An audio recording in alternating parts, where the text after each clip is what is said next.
Storyteller, comedian, and off-Broadway performer Slash Coleman is best known for his one-man shows, including the award-winning PBS special, The Neon Man and Me.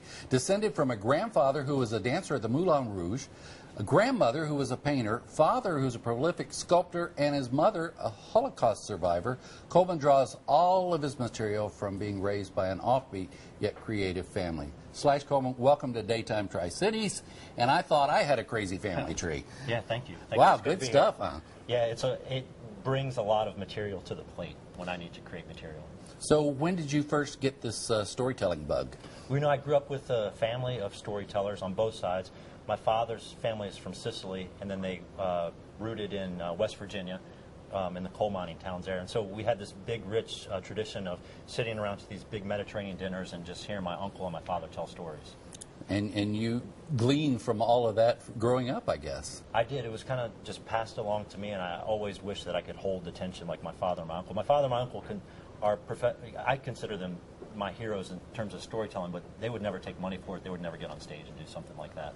And on the other side, you know, my mom was born in France, and my grandfather Switzerland, my grandmother Germany, and we had this tradition in Judaism of having storytellers as well. But there was all this silence around that side of the family, around the Holocaust experience. And so that kind of, when I wanted to embrace some of the stories from that side of the family, I drew on my father's side to draw out the stories from my mother's side. Well, tell us a tale.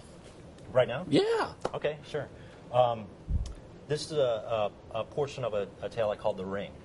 In 1996, my mother's brother, Michel, called the house, and he said that he had applied to the German government to get back all the things that my fam had stolen from them from the Gestapo during the war.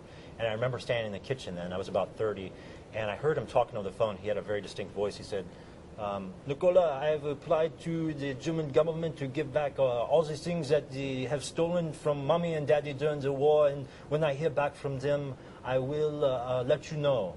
And so after that, I began to have loot fantasies. I imagined this huge storage unit of stuff arriving in front of my parents' house, a huge tractor trailer that I might one day walk into, and there would be my grandfather's dance shoes and my grandmother's paintbrushes and candelabras from the house and pictures that they had might drink out of and paintings from the walls.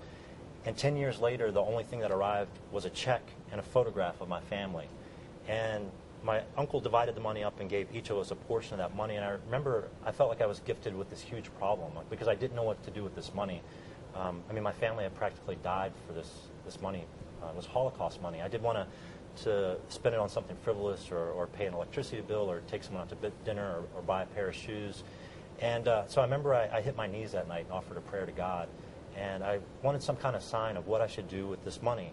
And the next morning when I woke up, there was a $100 bill laying by the front tire of my car. And I knew this was the sign that I had been looking for. It was a microcosm of something much greater. And so I called my father on the phone and told him about this dilemma I was having.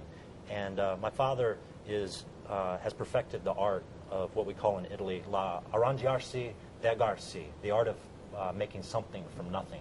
And he said I should buy something with that $100 bill that would always remind me of that conversation I had with God that night and the resolution I might come to it.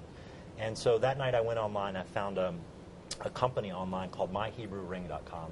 And I'm actually not getting a cutback from them or anything. But the ring was actually, they had silver rings on there with Hebrew inscriptions on them. And they were mostly made for partners who were in love. The inscriptions said, I am my beloved and my beloved is mine. I have loved you with an everlasting love.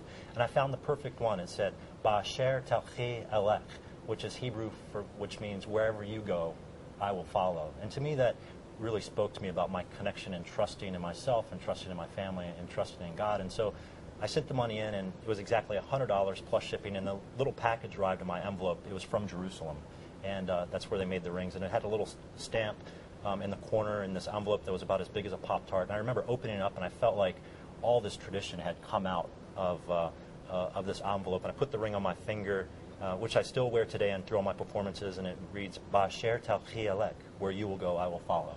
And I feel like in some ways that's what has brought me here to Jonesborough to tell my stories of my family. Wow, not just a story, but a piece of your life. Thank you so much. Yeah, exactly. Very interesting. Love the ring, and I love the vest. Oh, well, you know, Nice I stuff. love your vest as well, too. Hey, if you want more of this, you can find him. He's the teller in resident this week, 2 p.m. through Saturday. Check them out. You can call them, or you can go to their website and make sure you get in to see this wonderful storyteller. Thank you so much for being in Daytime. Yeah, thank you. I appreciate it.